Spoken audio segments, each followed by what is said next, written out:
Mason, Yes, sir. you want to hear a story? Yeah, let's hear it.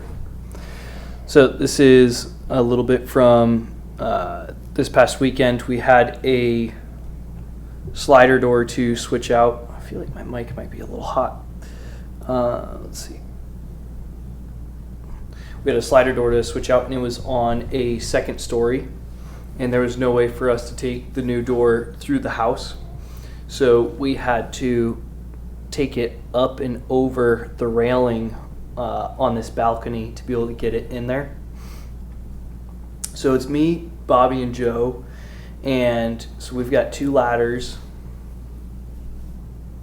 in Minecraft that we set up. We took one of the panels out of the door because it's a slider door.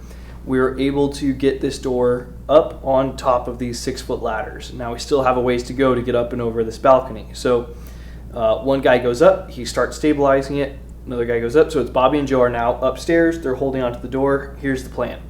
I'm going to get my shoulder all the way underneath this door. I'm going to shove and start walking up. They're going to be pulling from the top. They're going to go up and over the railing, and we're going to get this thing on that deck and ready to be installed. So everything's set. We're ready to go. 1, 2, 3. I go to shove. Get all nice and tight. That door just starts coming right off my shoulder. Those guys are just hauling ass up and over that railing. So I'm literally chasing this stupid door up as they're just pulling it above there. So, gosh. Every once in a while I feel like there's a mic that runs hotter than all the others. Anyways, they just yanked it up there, no problem. And Joe was like, dude, I started pulling and I did not want to stop. It sucked. It wasn't the worst thing in the world, but it's not something you want to do twice. I've always wondered how people get those big ass things up those, and it's probably a good thing that the homeowners aren't there to see how it's done. Yeah, definitely. Yeah, she probably wouldn't have been too excited. Or he. Did you ask? The homeowner was a guy. Well, did you ask what their pronouns were? I did, yeah. Okay.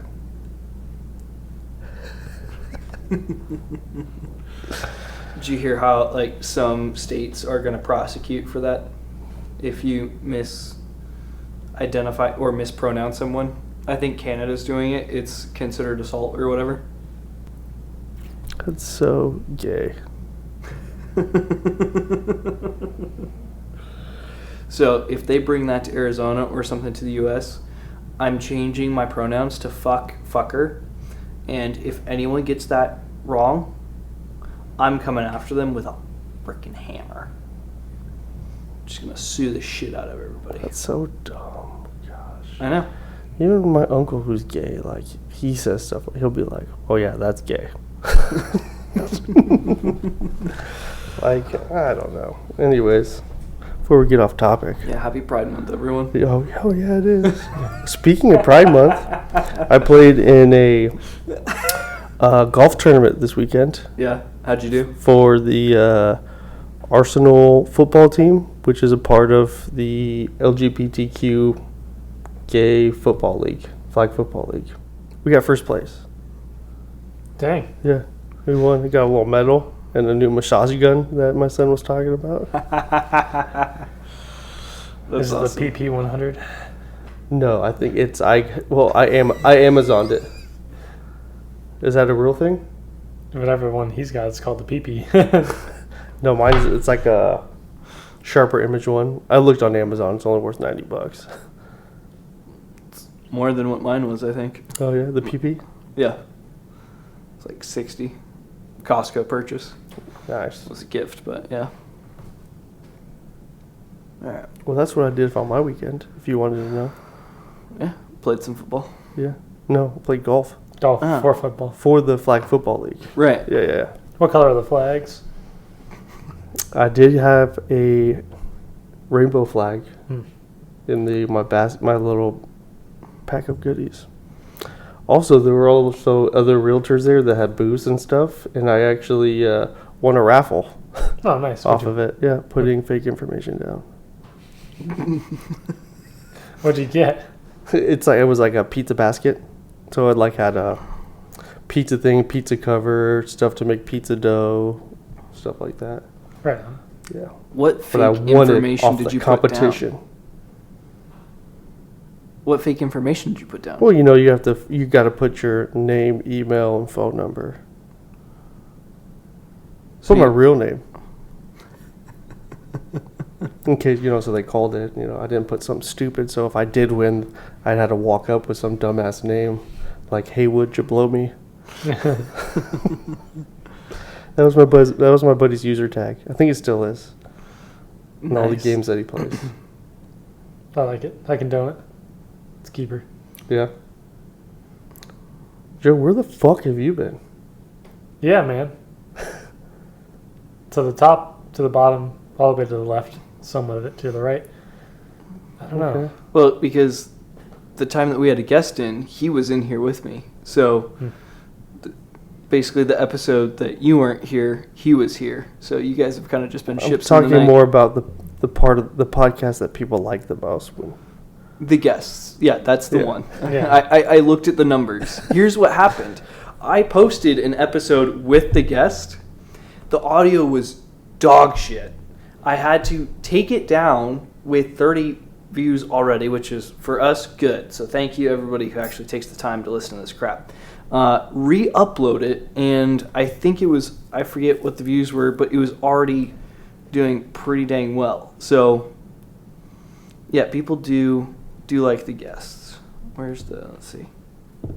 Sledgehammers in the office. It has 19 views on it.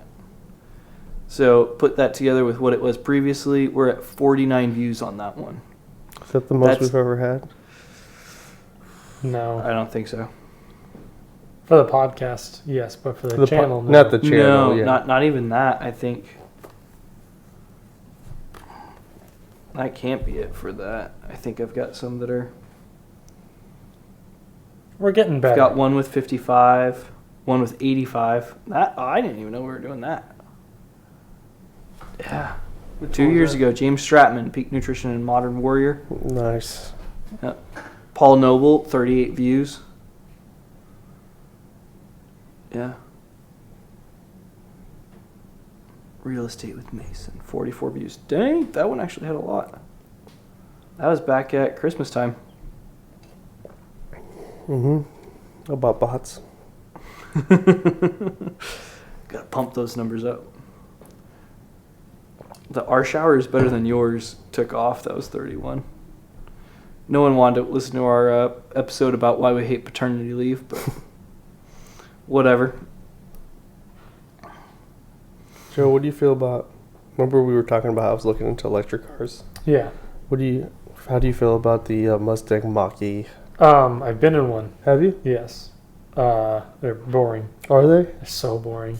Why? What's boring about them? The driving experience you get, it's a boat. It's not a Mustang. It's a SUV. They just use the name to try to sell it a little bit better, but terrible automobile. Well, see, you're a car guy. I'm really not. So like, cars that have like cool like gadgets and features and stuff like that intrigue me. You need a Lexus then. Yeah. Okay. Not a little less high end. No, Lexus is a pretty good medium, like middle ground for. Do they have any all electric cars? No, but they have some pretty decent hybrids, like the CT 200 HF Sport. When I was in high school, I wanted a CTE. Oh, that was the Cadillac, Brain though. trauma. No, Yeah. the Cadillac. They were called the CTE, I think, weren't they? Or just CT? I'm not sure. I don't know much about caddies. Okay. I owned a Caddy. You don't own it anymore, though. I do not. All right. Although I saw it at the gas station a couple weeks ago. Same one. Yeah, because Yeah. they sold it to a kid that lives up in this area and that was in high school, and he's still rocking it. Nice. I was proud. I love Still that road. thing, that boat. Aren't the first cars always like the memorable cars? Oh, that's not my first car. But still. Yeah. Yeah. I wish I still had my first car. That'd be cool. Yeah, same. It died a pretty bad death, as far as I understand. I don't. I had a Buick LeSabre, Nice. What year? 97.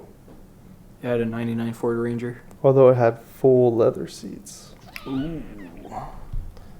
My first car was a 97 BMW E36. It was red on Nice. the tan and leather interior. They smell. It's like they've got their own unique smell. Any BMW guy will tell you. Like a good smell? Yeah, it's a good thing. Yeah.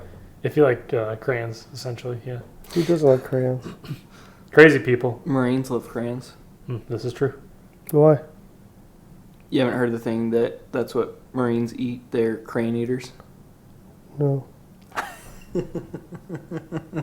That's a joke for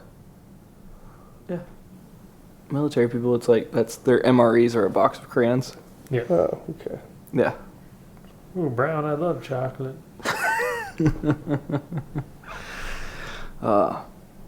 Kicked off side work again this week.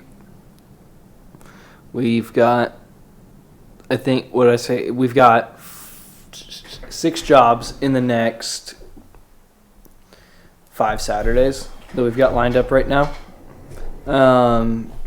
So Including mine?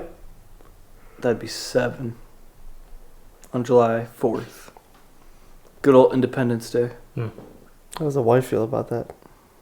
Might have to reschedule that. I think she's working that day. Oh, okay. Do you not want me to come to July 4th? No, that's fine with me. Because I don't have to be there. Yeah.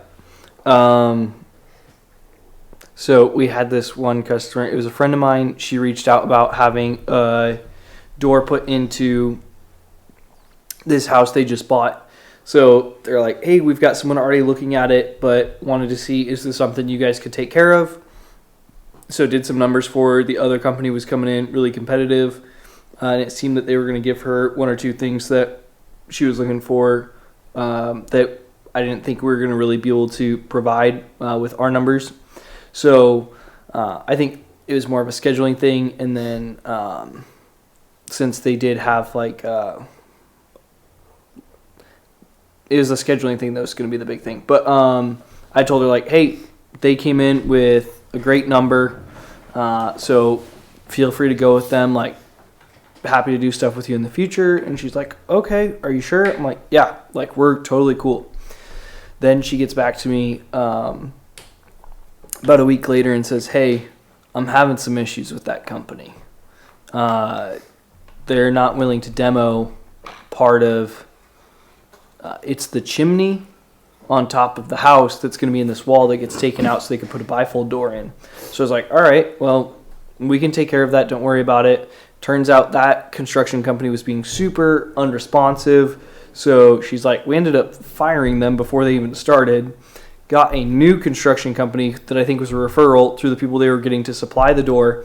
And then they're now asking us to take out the chimney and the fireplace. So we're like, all right, yeah, we can do that. Like, that's fine. So we've got to go rip a chimney out and a fireplace out of these people's house. And it's just like, guys, come on. Like, you put together this quote for this lady and you're not really kind of fulfilling the whole thing. It's a chimney. Like, it's like the chimney at your old place where it's not like it's brick all the way up. It's boards over framing. It's like, at least that's what I think it is. Maybe I'll have a story for you in a couple weeks. But it's hilarious. Other than that, we've got doors, windows, door at your place, some exterior fascia stuff going on. So we're pretty booked out. We took a couple weeks off for the wedding and stuff like that, and now we got back into it full swing. Nice. Well, speaking about my house, I mean, I don't know how long it'll take, but I was thinking about, remember we were talking about knocking out those closets, closing out a door, kind of thing? For the bedroom? Yeah, and kind of then just wait on the kitchenette part. Yeah. And start plowing through some fucking... I want to punch a hole in the drywall. You can. We'll mark it where you can. We'll find the studs. Yeah. I'll tell you to punch these stud, yeah. I don't know if I trust you, Joe. That's fair, yeah. Yeah. I promise, you'll punch a stud. Do we think we're doing the kitchenette thing in August? Or is it later? I have no idea, to be honest with you. Okay. Why? I just had it in my brain that that's when we were doing it. I mean, sure, we can shoot for that as a goal. It's up to you. I didn't know if... We can talk off air about it. Sounds good. Sweet. Did you guys see the new Apple product that's coming out? Yes. Apple Pro Vision. The what now? It's Apple's VR. It's their goggles. augmented reality. You should watch the video. It's pretty cool. You put your VR stuff on, but the glasses are like a dark, but it's like a tinted, so you can see through it. And essentially, it's like an iPad, but you can see. So I'd have it on and see everything, and you can just like go like this and touch, open up apps, text people, and then play games through it. So it's augmented. It can be augmented or complete virtual reality. So, you know, like the Oculus goggles where you put them on and you're completely like locked into whatever they're showing you and you play games or whatever. With this, it's more like you can, like if I wanted to be in this room and be like on my computer, essentially, I could put the goggles on so I can still kind of see through, but it would pop up a huge screen. So it's almost like a panoramic screen that I could have two to work off of, or have multiple screens to work off of. So it's a high price point right now. What is it? I didn't even look. $3,500. But depending on its computing power and depending on how far they can take the computing power, I think that's going to be where the money's made. Because I think it's Facebook's product or Meta's product, or that's the Oculus, right? Meta has the Oculus. Yeah, okay. So like theirs is geared for games. It's going to be a lower price point. I know that they were bleeding a ton of money with all the research on that. Now, if Apple is able to pull this off well, my guess is that this might be able to run better than what theirs did. The reason why is I think that you need to get people to buy in to the fact that this is not just a game thing, but more of a work productivity thing.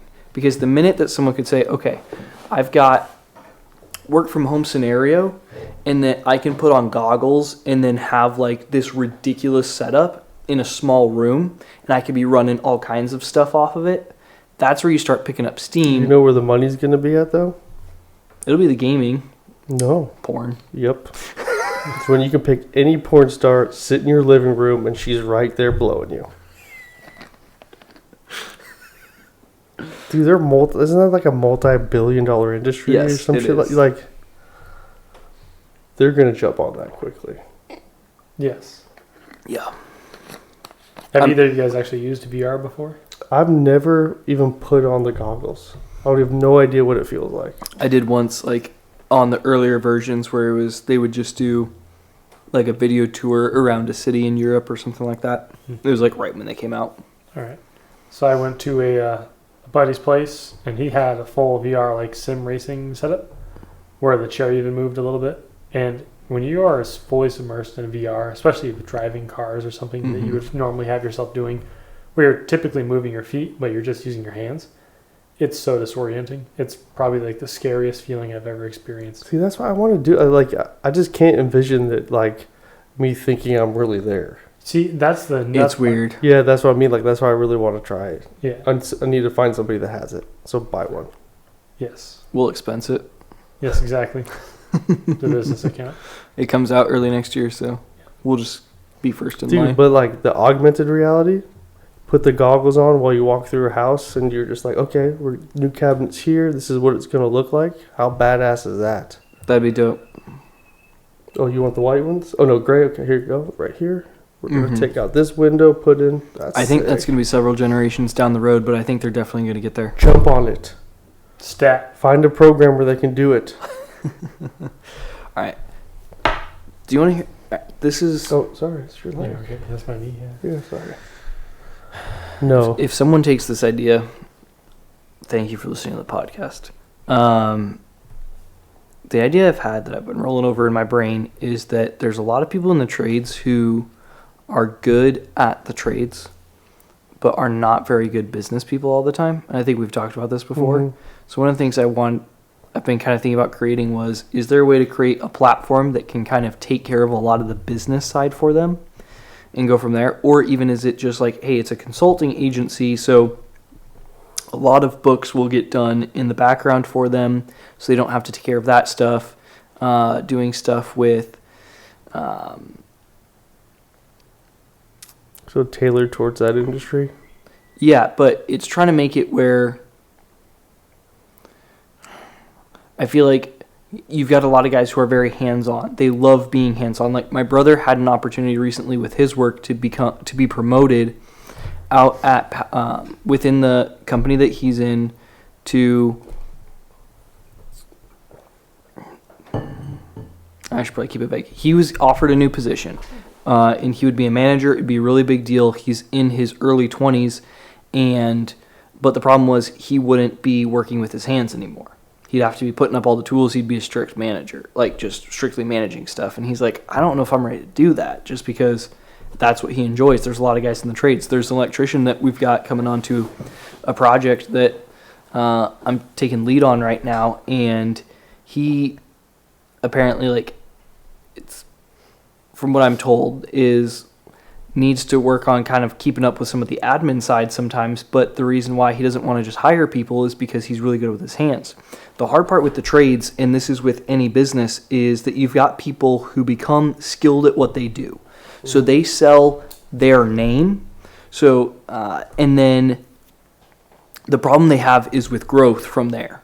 Because it'd be for, like me, if I were to name my construction company, Thaddeus Claus Construction, if I do good work, I'm selling myself, right? But then when I start trying to bring other people in, now I've got to step into this admin role and things get a little fuzzy, right? Because then it's like, I'm really good at the construction side, but am I good at the business side to allow for other guys to go do that? Kind of like with the lender that we work with, where her name is part of the lender, but you like never speak with her. Yeah, avoiding that. Yep, got it. Yeah, so that's something we can get into in a second. But to be able to say, okay, there's guys, and I think a lot of people don't always understand what's my strong suit in the marketplace. Is it as a leader? Is it as a manager managing the business side that is more the paperwork or filing stuff away, sales, or is it just straight operations? Because sometimes for these guys, it's you get so good at operations that you start bringing in other guys, so that now you have to be taken out of operations. Whereas it might be, hey, you're good at operations, stay in operations. You're still owner of the company, but you need to either hire someone on to take care of that for you, or could we even have a almost consulting agency that takes care of all of that for you? On top of that, the idea with that would be, hey, can we do ad campaigns on top of that with social media, certain things like that, to where it's like, hey, here's what we're going to do. You tell us your schedule. We're going to choose a day where we come out, do some photography, video, stuff like that. And some people are like, I'm not that great on camera. That's fine. Just do your work. We'll just snap photos. We'll kind of take care of it from there, or do short, stupid stuff and then learn how to promote it through Instagram. Because what's everyone's problem right now? They don't know who to hire in the trades. So you come in and say, hey, you're good at operating. You are killing it on word of mouth, and that's the number one thing you need to do. And if you're at that point, we can then take you to the next level where we just get you in front of more eyeballs. We set you up to be operator 100% of the time, get you operating with more guys so that you're rubbing shoulders, taking care of that, and you can start to scale that immediately. So there's, I think, several hurdles inside of that to be able to scale that out, but yeah. And if you can show that you did it yourself, like you do that with your own business, and then you'll get more trades companies on board. That's kind of where I feel like I'm at with this, to say, hey, we need to be able to build this up to be able to show, hey, here's what we did, we can do this for you as well. Yeah, because what is it, Tom Ferry, who's the Irish guy in the real estate, Buffini. You know what I'm saying? Like they have all their stuff because like they're so big because they did it themselves, and then they started, showing everyone else. Exactly, consulting off of that. Yeah. Which, real quickly, to that point about naming a company, I don't know why I figured this out. I don't know. I don't think I heard it from anyone else. I thought this was an original thought to me, so if I heard it from someone else, sorry. This was several years ago, and it was when I was with the general contractor for the first time. I started listening to this podcast, MFCEO project, so that's where I kind of started with some of the business learning. But we were at Christmas one time, and this has got to be Christmas 2018 or something like that.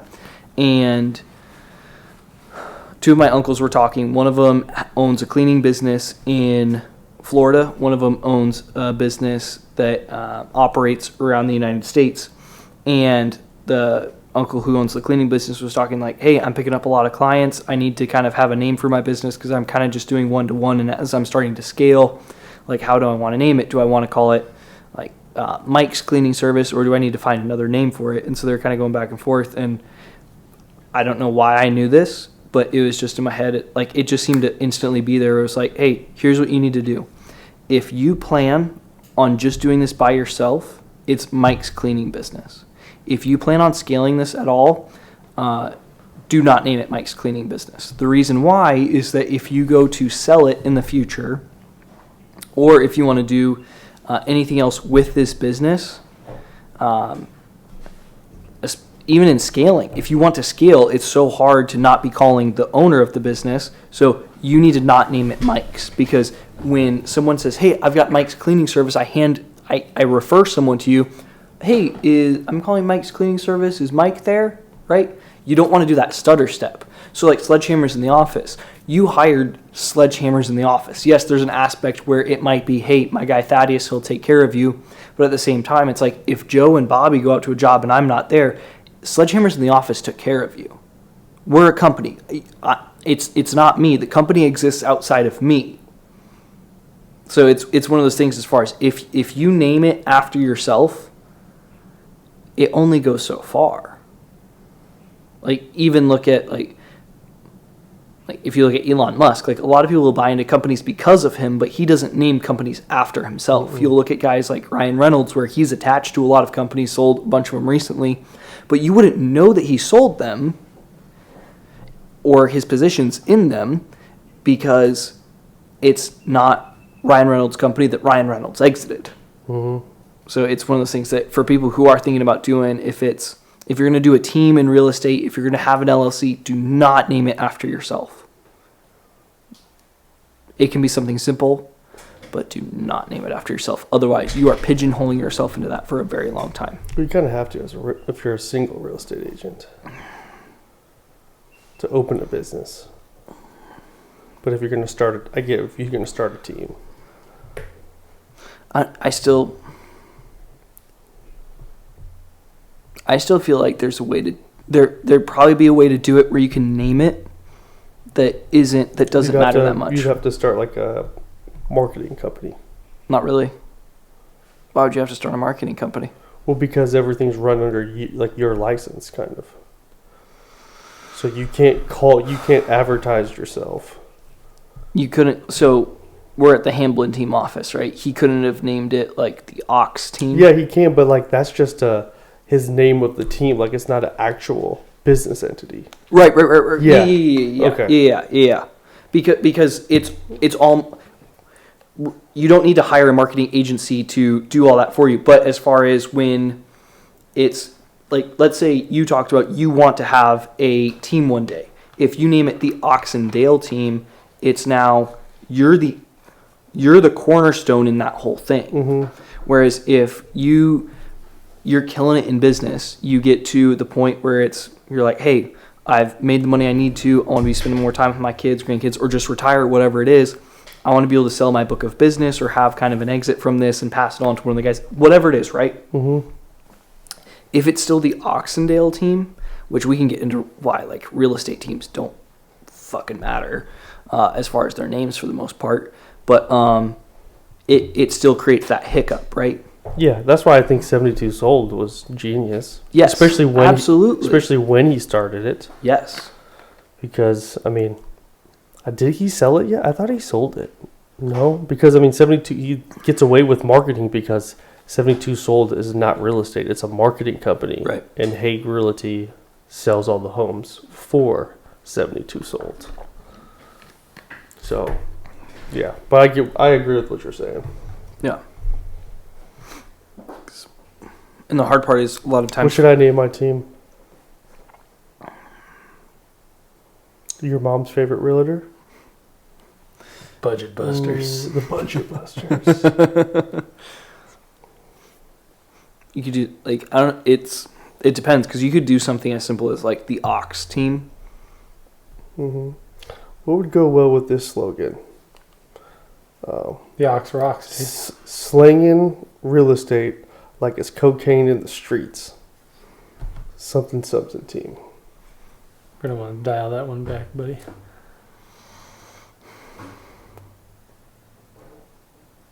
That would be balls to do that. A little too The narco team. The narco team. Team Narcos. Yeah. Now you'd probably have a lot of unwanted attention. probably, but yeah, there you go. ZZZ Realty. It's that easy. Yeah, you're gonna find it at the bottom of the page. Yes. But you get to type in Z 3 times. Yeah. So. Alright, do we want to get this thing started? Nope. Nope. He's not excited. What do you How got? long are we in for? It's like 30 minutes. Okay. What do you got? No, we're good. Did you guys see the video of Conor McGregor at the Bulls game? No. So they did like a halftime skit where he was Wait, at the Bulls game? the not the Bulls, The finals? the Miami Heat. Yeah. Yeah, and they were putting on some skit where like they got in a fight and he'd knock him out and they drag him off or whatever. Well, like, he punched him. It looked like a real punch, but then like he was on the ground and was like, Conor McGregor, and then punched him again. And I guess on the second punch, like knocked him out, and they had and then like they dragged him off the floor. And so it looked like a part of the skit, but they had to like take him to the hospital afterwards. And then they interviewed what's his name, the UFC guy, Dana White. Yeah, Dana White or whatever. Yeah, he's like. Then he named off another mascot that like tried to get in a fight with an MMA fighter. He's like, I don't know what the fuck's going on with all these mascots that want to get punched in the face. That's hilarious. What an idiot. That's awesome. Hard to find the face on a mascot, though. If they got the big helmets on, Yeah. Yeah, it's usually wherever the mouth is so they can breathe. It's true. Look for the vent. Yeah. I'm going to punch you in your vent. Yeah. Anyways, fellas, let's get hammered. Ladies and gentlemen, welcome to the Sledgehammers in the Office podcast, where we celebrate the heavy hitters on the job site and in the office. Today I'm joined by Joseph Morris. What are we drinking, sir? We were drinking a nice ice beverage, a peach nectar. It is gone now, however. Mason, what are we drinking? I'm drinking out of my early Father's Day cup. Nutritional facts about Dad. 0% strength. 150%. Those are inflated numbers. You gotta get that dad strength. Exactly, but I have a little non-alcoholic cocktail mixture in here. A little bit of amino acid mix, just because I had it in my office. And like a Mountain Dew energy drink kind of thing. All right, yeah. What is it? A custom wild berry, all right. Yeah, but low caffeine. I'm trying to slowly decrease my caffeine intake. It's significantly too high. Yeah. Mm-hmm. How much are you? Don't ask. Guess. Over 600? Over 1,000. Oh, Jesus. Like, what? I feel like my heart would stop. I'm like, yeah, I'm flirting at 500 a day. Oh, Okay. wow. Yeah, all right. All right. There's a point where I was at like closer to 8, I think, to 1,000. Oh, there's been a couple of days where I was at, but never 1,000. Oh, yeah, that was me for like a pretty good amount of time, for too long, actually. Tradespeople. There's a reason why they look rough. Yeah. They do not take care of the old engine. Dying chemically. And I've got the Shamrock Farms chocolate milk, whole milk, because that is the favorite. All right, let's talk about some of the numbers real quickly. These are going to be numbers in regards to the housing market, and then some building numbers that we track on materials. This is going to give you a general idea. We're talking about the greater Phoenix area. So use this, if you're in the greater Phoenix area, as what's going on. If you're outside the greater Phoenix area, use this as a guideline. Right now we have 8,421 active homes. That's down 509 from about a month ago. Closed, we've 5,960. That's up 229. Interest rate 6.94%. Basically the same thing. 2x4s 325. Plywood 1425. Half-inch copper. This one is down, which I'm excited about because we went from around $25 to $29. Now we're at 27 high. So good news on that front. The thing that I will mention on this, active numbers keep going down. We have been saying this for, I feel like, months now. So in regards to, Mason, you can correct me if I'm wrong on this. We were in a seller's market. We went to a frenzy seller's market where things were absolute bananas. Mm-hmm. Then we kind of went to more of a neutral market for a minute. People would still say, it's still a seller's market, but it was more neutral. You were getting some concessions on both sides. And as we're tracking these numbers, they're more and more starting to tick towards what looks like that frenzy market once again, even with a near 7% interest rate. Yeah. I mean, we kind of talk about this all the time when we go over the numbers. But like I track more on a weekly basis. Mm-hmm. So the last couple of weeks, it's only the active inventory's gone down about like 50 homes. Or I think it's not last 2 weeks, but last week. Mm-hmm. So it's slowed down a little bit, but it's essentially people who own homes have low interest rates. So they are weary of selling their home with such a low interest rate, especially if they're going to buy something new with the high interest rates. And then most buyers just can't afford what they want to afford with the higher interest rates. So, okay, but if I were to almost push back on that a little bit, when we were in roughly our neutral market, we had almost double the active inventory, and we were probably selling about 2,000 less homes a month. And when we were more in our frenzy market, this was probably about the amount of homes that we were closing in a given month. mm-hmm. Active inventory was roughly half of what it is currently. So yes, there's still room to go before we get to kind of scratching our heads like what is actually happening. But it does seem like it's been a drip, drip, drip. And the reason why I kind of wanted to pause on it is because it's just kept on going and we're not seeing things stop, especially when we have an almost 7% interest rate. So what's your question? Are we going back to a seller's market even with a 7% interest rate? I mean, technically, the numbers suggest that we're in a seller's market, but just because of the low inventory. Right. So that would signify that you're probably in a seller. But boots on the ground. Yeah, sellers are still giving out concessions. Okay.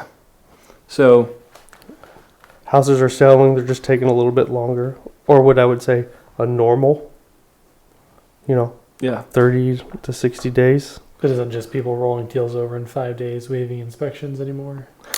That does not happen.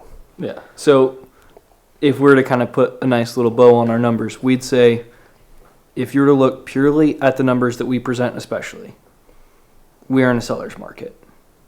If we were to look at boots on the ground in the trenches, it's still a neutral market because there's give and take on both sides of the transaction. And I mean, nobody has a crystal ball, but you can predict and stuff. Like, I'm just curious on what will actually happen when interest rates go down. Because again, it's something we never there's a significant amount of homeowners that have really low interest rates. So I'm curious to see that some sellers aren't going to be as motivated to sell. Buyers are going to be able to afford more. Think about how many refis there are going to be. If we're selling $5,000 to nearly $6,000. Yeah, I'll be one of those refis. So there'll be people refinancing. So I'm just curious to see what happens and at what number of the interest rate. If it gets to 5.5, do the buyers start coming out now because they can afford more? If it drops to 5.5, are you refining? If it gets to 6%, I'm going to refi. If it goes to 5.5, I'll refi again. I'm still in my first year. So restarting my 30-year amortization table doesn't faze me at all. So question, this might not also translate to real estate, but Mm-hmm. I've heard of at least one instance, kind of in passing though, no specific connection to this incident. Mm-hmm. When it comes to cars, there is a situation on occasion where you're buying a vehicle from somebody who has a loan on it, Mm-hmm. And if your credit qualifies, you can potentially take over that loan for the dollar amount they owe on it. So hypothetically speaking, there's somebody who's upside down on a loan so bad they can't afford to make the payments, and they don't mind losing what they put down and what they've paid already. We actually talked about this last week. Yeah, I don't know how it works with the automobiles. Yeah. Yeah, you basically just approach the bank that has the debt, and you just say, "Hey, I want to get on board." Yeah, because real estate's a little different because the loan and the actual deeds of the home are more separate. I don't know about it, but Yeah, they're separate, but there is still, in certain cases, the ability to step in and say, hey, the deed's going to transfer over, and I'm going to just take over their loan. So there is a process to get it done, and it is essentially the same thing. And the reason why, and we were talking about this last week, is that it's really helpful is because there are certain people who have a 3% interest rate on their house. Yeah, so that's kind of the clickbait title I'm looking for right now. Is Yeah. Is there a possibility that someone could still potentially buy a house in this market at a 3% interest rate? We should have made Yes that or a no? clickbait title. Yes or no? Is Yeah. that an answer? Yes. Yes. Okay. Right on. Yep. That's what we're looking for. interest rates are 6 or almost 7. Buy a house But in Arizona 2023, you 3% interest rate. Yep, but you can still get them at 3%. There's our title. Boom. Gosh, 3% interest rate? Question mark, question mark, question mark, exclamation point. I might have to use the restroom when we start talking construction. Well, we could do that now. I got this empty bottle right here. I don't know. Oh, wait, no, I think that hole's too big. That's. We'll get to. Hold on. Give me a piece of paper here. We'll turn this into a little funnel for you. Don't even worry about it, baby. We'll get you under control. Anyways, I think that's what we have on that. So if you guys do want to learn more about taking over a loan, you're going to want to learn more about probably, I think it's an IRS document in regards to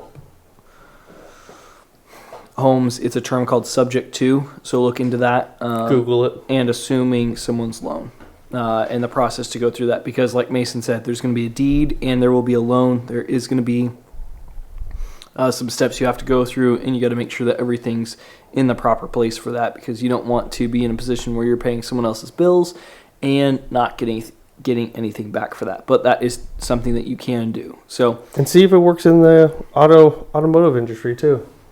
Get yourself some whips.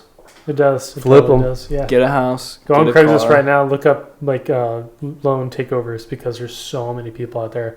They buy into a car at like 10, 12, 13, 14%. And they're like, yeah, I can't afford $1,200 a month anymore. I got fired. What or are divorced. car interest rates right now? Your Oh, car. anything, man. You can Yeah. you can go down as low as like 2 point something. Yeah, I It think goes- mine's at like 3 flat. It's credit based entirely. So if you come in at like, a 500 credit score, there's someone out there at a dealership who will get you approved, but your interest rate's going to be like 15%. And that's the same. That's almost the same thing with houses. The worse your credit score is, the higher your payment is. Yeah, but imagine there's like no floor or no ceiling for it, right? Mm-hmm. Like, I mean, there's people out there that are buying, like Dodge products, for an example, at like, about a 20%. Like 20% interest. Dude, have you guys seen the video where that guy's like pulling up his like Carfax, or not his Carfax, his credit score, and it's like 6? No. Yeah, I gotta find that. Oh my gosh. Yeah, no, the places that say like we don't care about your credit, just give us money down, have a job, like they will give anyone a car, man, no matter what. Because I'm assuming they just know that they can repo it, Exactly. and they'll just sell it to the next sucker on the back end of it. Exactly. Cars are weird though, because not like houses, they don't really appreciate very much. They only depreciate. Right. So when you buy something for like crazy expensive, Uh-huh. and the debt gets sold 2 or 3 times, typically throughout a loan's life, depending on a couple things. But I mean, you got debt companies that are buying it for pennies on the dollar, in some cases, so they can't lose money. So they're totally cool with saying like, hey, pay us or we're gonna repo it, and then they say, oh, okay, whatever. So the company who bought the second or third debt repos the car and then auctions it off. They didn't lose any money. They made money on the deal somehow. So yeah, car industry is insane. That's ridiculous. Yeah. Mason, you need to step out. Yeah. All right. Joe, Sir, what do we want to talk about tonight? I see process of installing a slider door on there. That's a pretty good one. All right. Hit me with it. How do we do that? Carefully. So, new house, really simple. They've already got the frame set up for the door where you just run in, shim it tight, screw it on, depending on exterior or interior. If it's exterior, you're going to want to put something called flashing on the wall, which is going to be a waterproof barrier. So that way you're not putting your door that's going to get weather directly onto it against raw wood, which would eventually deteriorate with water hitting it. All sorts of rain or garden hose use, anything of that nature, any sort of humidity even to a degree. So you're not putting a door on raw wood, which majority of houses are framed outside of block in some instances, like brick and what have you. So if you're not doing it in a new home, you're going to have to tear an old door or window out in most cases, which means potentially getting stucco, might be cutting brick away, a couple of different variables there. Let's slow down real quick. We just did one out of stucco over the weekend. So if we're to walk people through what we did with that door, we show up, the door's in there, hit me with, we're going to pull the trim off the inside. There was some trim on the outside. Mm-hmm. Now we've still got some stucco. What's the best way to cut through stucco? Angle grinder. You're going to have to buy a special blade for it that's designed to cut through stucco, metal, and then the foam, of course. Even some nails on occasion.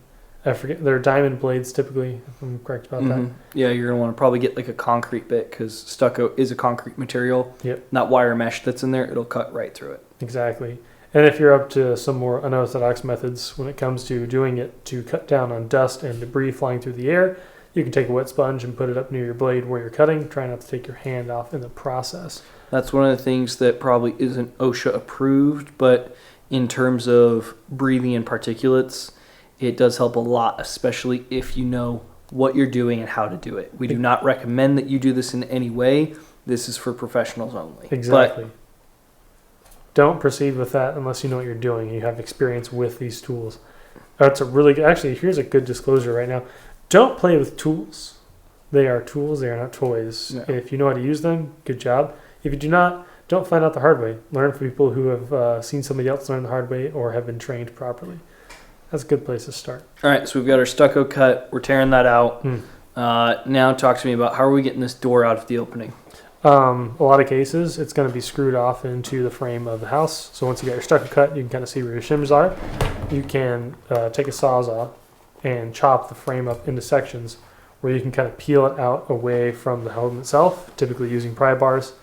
In our case, we got lucky. It was just nailed in, so we were actually able to take pry bars, simply bend the frame of the door away from the home. And real quick, I think something you went over real quickly that I feel like is my little trick to taking out doors is when you have a door in an opening, if it's a French door, which means it has two door panels on there, we will take the door panels off. So now you just have the frame that's stuck in there. We will take either a sawzall or a circular saw and cut a 1 foot section out of the frame. And we call this, it's just a simple relief cut. Now you can bend the rest of the frame out of that opening pretty easily. If it's nails and if there's screws, it makes it where you have a lot more leverage. Exactly that, yeah. And you've also got less in the way because sometimes you might have a thicker frame at the bottom. It might bind to the bottom of the flooring, if you will. So that's not something you really want to deal with. But once you're to that point, you've got everything down. You've got the frame chopped up. It's all about just whatever it takes to get it out of the hole the rest of the way. Sometimes pry bars. Sometimes you get lucky with just gloves on and just yanking real hard. Safely, of course. You don't want to pull that top of the frame down right above you and hang it underneath it because it will let go and it will probably smack you in the top of the head.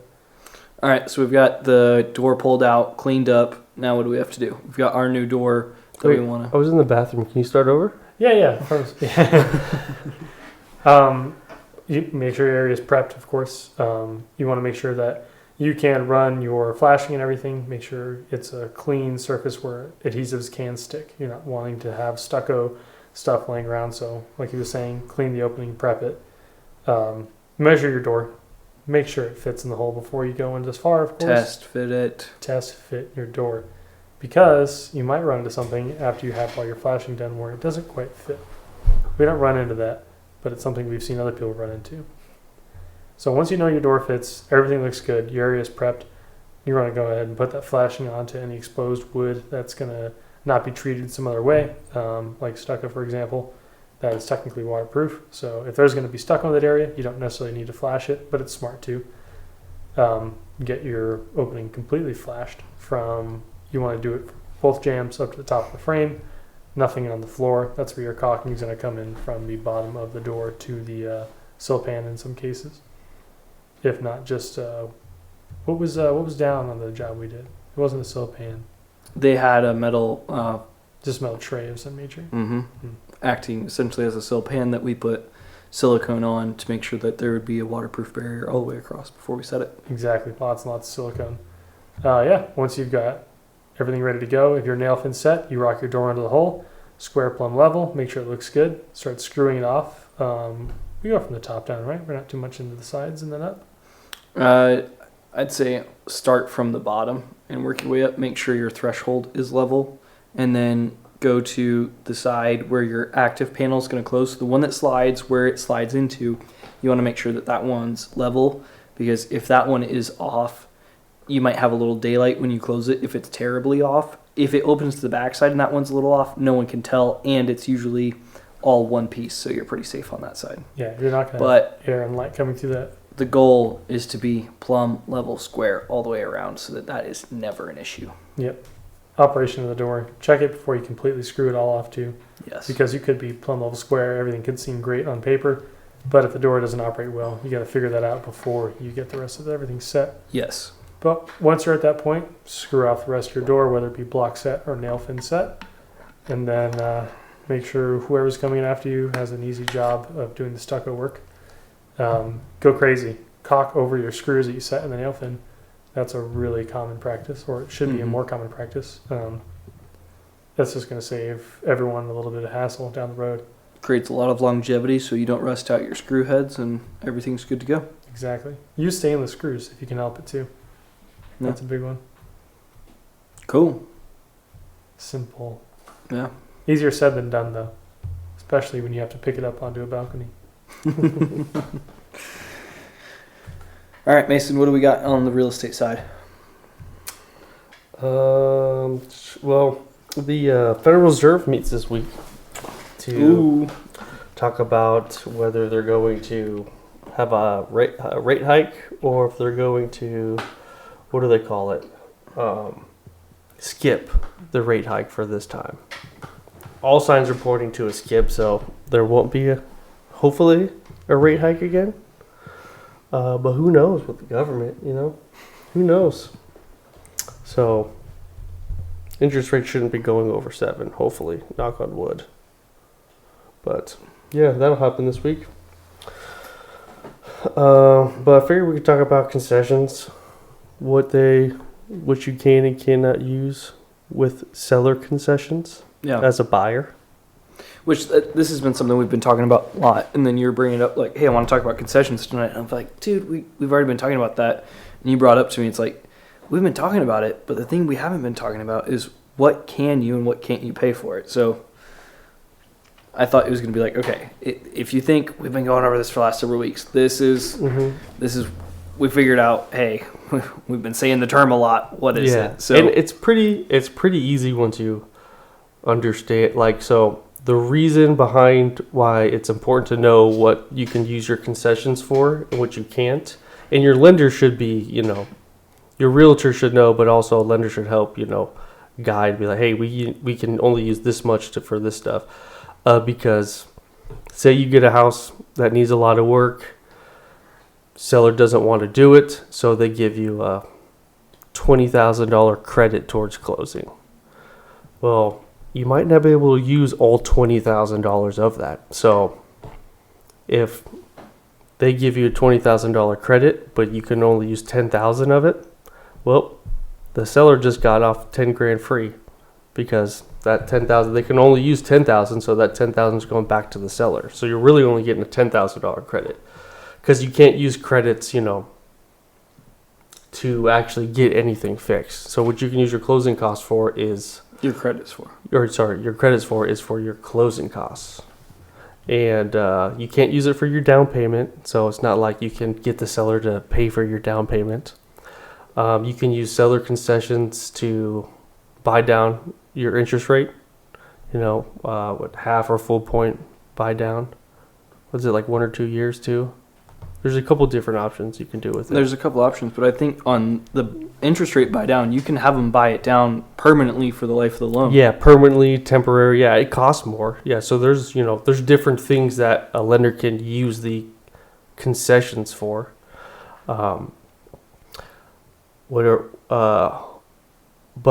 another thing too is that if you have a house that's in an HOA, when you get seller concessions, if you have any left over, the lender can use that to prepay your HOA dues. So I've had times where they had a full year of HOA dues prepaid off because they used the seller concessions for it. Because a good lender will, if it's like, oh, your closing costs are only this much, but instead of giving the $1,500 back to the seller, they're gonna find ways that they can use it. Yeah. So if the seller's agreed to it, why waste it? exactly, use it. But also, when you're with your realtor and negotiating, especially usually during the Binzer period, is when seller concessions when you're trying to get the offer accepted, and then there's even more seller concessions that you can get. And then if you don't realize that, it can add up. So if you already get 7,500 seller concessions from the offer that you initially put in, but then you ask for another 7,500 concessions for repairs and stuff like that, that's 15 grand. Before you do all that, you want to make sure you talk to your lender that you can do all that. What can we do with this money? Because there's been some, horror stories in this office once where they got a large amount of seller concessions. The realtor didn't, explain it properly. So the seller or the buyer was under the impression that they were going to somehow get the money at the end of, they were going to get it like almost applied towards their closing costs or their closing costs, but their down payment essentially. And they weren't very happy. So seller concessions are awesome to get. Just make sure you use them appropriately. And the more you get, you got to be more careful about, make sure you can use it. Yeah, absolutely. Mm-hmm. So. Yeah. Which if you want to know more about that or about your specific situation, hit Mason up, talk to your lender, and they'll be able to walk you through all of that. Yeah. I got a couple pretty sweet lenders that are really good, so I got your back.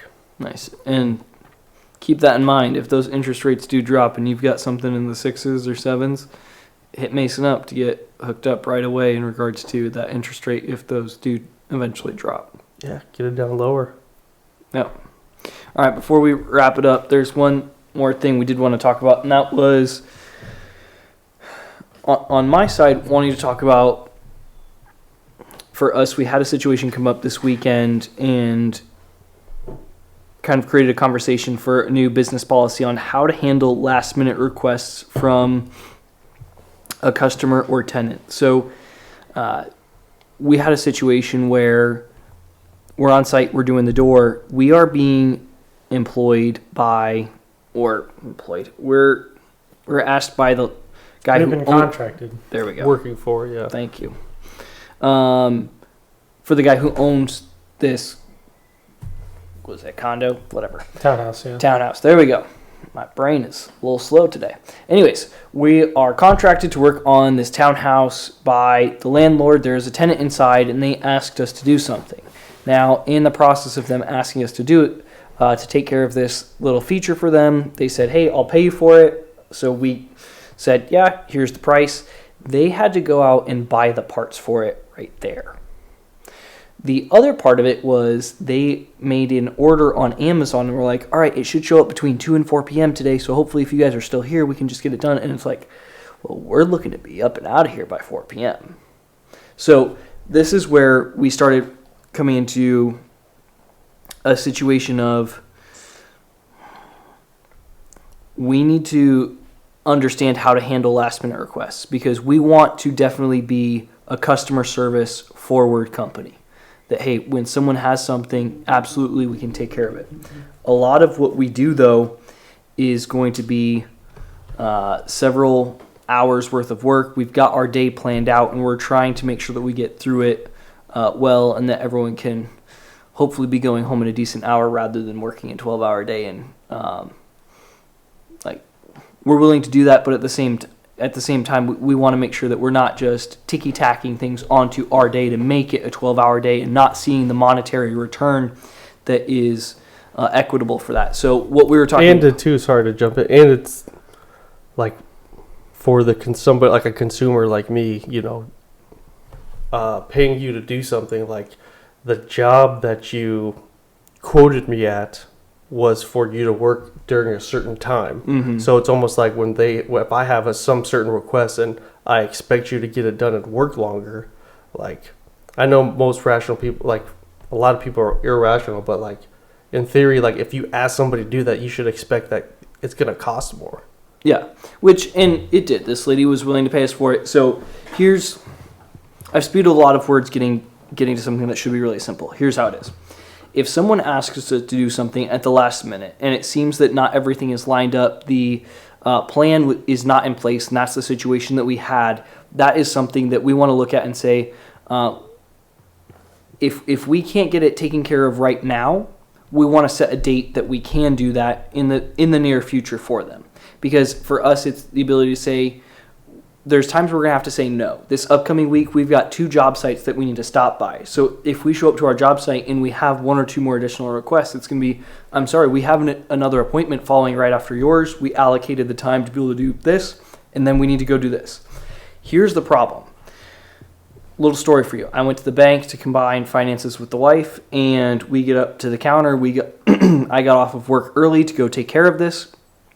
There's still plenty of time for the bank to be open. I get up to the counter. Guy's like, hey, sorry, all of our bankers are busy, and then starts going into an explanation about how their day works.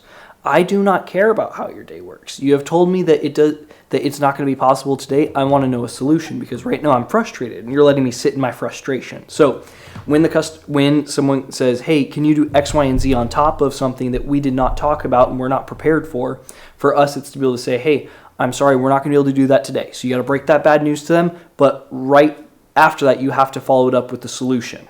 And that's going to be, here's a day that we can do that. Here's when we can do that. Here's how I can schedule you in, because we want to immediately move from negative to positive as quickly as possible. So for us, the new kind of policy was going to be, unless we have wrapped up our job a lot quicker, and along with the extra stuff that they would be adding is going to be within the time frame that we had already scheduled, to be able to respect the time frames of everyone who's working for the day and the stuff that we've set as an expectation. We're going to delay that, but it's to move quickly from, I'm sorry we can't do this today, here's when we can do it, because we do not want people to sit in the, I'm sorry, but we had only planned on doing this and this and this. You're making excuses. They do not give a shit. Move from, we can't do it today, be assertive, here's when I can do it, would you like me to put you on the calendar? Immediately, that solution in their mind, and you're ready to go, they're ready to go, let's get this done, just not right now. And you can set that expectation in the initial, when you talk to them about everything, saying like, hey, we have this time allocated, any kind of changes you want to make, we can definitely go over it and see what's going on, but they might not be able to be done the exact second that you want it, but we will get it done for you. Which I also feel like within that too, it might even be just on our side doing it better with the sales process to say, hey, well, yeah, exactly. That's part of it. Here's what we're looking at while we're here. Is there anything else you would like us to do? Because if we are scheduling out a decent ways, that way they can start thinking about it. Oh, what else do I want to add on there? Because it allows us to start forward planning. Hey, how many man hours do we need to throw at this? Do we need to throw all the guys at this project? Because it's not just going to be, oh, I've got this door that needs to go in, but I've got the door, and then I need lights taken care of. I need this moved. I need whatever it is. It allows for seamless expectation and execution all the way through. So in some ways, I feel like there's a good point there as far as we need to up our process too of just being able to say, hey, how can we serve the customer better? Mm-hmm. Agreed. Cool. All right. I think we broke an hour. We ready to wind this thing down? Always. All right. Joe, where can they find you? Search it _there for personal stuff on Instagram, or Doordude.jpg for more of the business side of things as far as what I do on a daily basis. Not great about posting there, but I'm getting better, I hope. You've been a lot better on the Doordude.jpg. I've been seeing a lot more of what you're doing. It's good stuff over there too. He's got high-end stuff. He keeps it super professional. I'd check it out. You can find me on IG as well, at MasonOxendale. You will get the good, the bad, the ugly, business, personal, We'll get it all. One spot. You want to drop a phone number if they want to reach out to you? I feel like if you set me up like that, you should also drop a beat. Like Nope. 623-824-1770. Oh! What kind of HVAC commercial is this? You can find me at SITO_building to see what we're doing in construction. We'll be posting about that door install that we did. And then if you want to shoot me a text or shoot me a call in regards to a project you want to get taken care of, it is 602-471-8182. So until next time.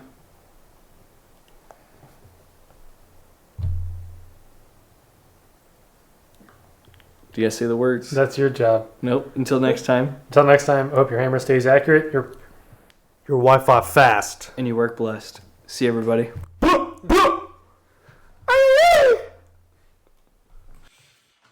Change it up on me. I was like, what you Keeping you on your toes.